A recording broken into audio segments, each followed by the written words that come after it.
কি লাভ বলেন এইসব কথা বলে? কয়েকদিন আগে একটা ভিডিওতে বলছিলাম ভারতীয় সীমান্তে কেউ যাবেন না।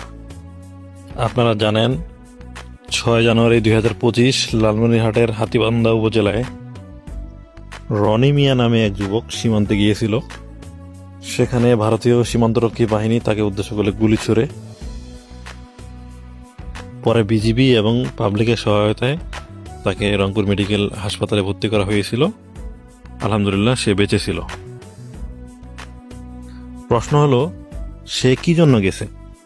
বাংলাদেশের অল্প কিছু মানুষ ভারত থেকে নেশাদ্রব্য এনে বাংলাদেশে বিক্রি করে। তাদের কথা হলো অভাব দূর করতে হবে, তার পরিবারকে ভালো রাখতে হবে, তার নিজেকে ভালো রাখতে হবে।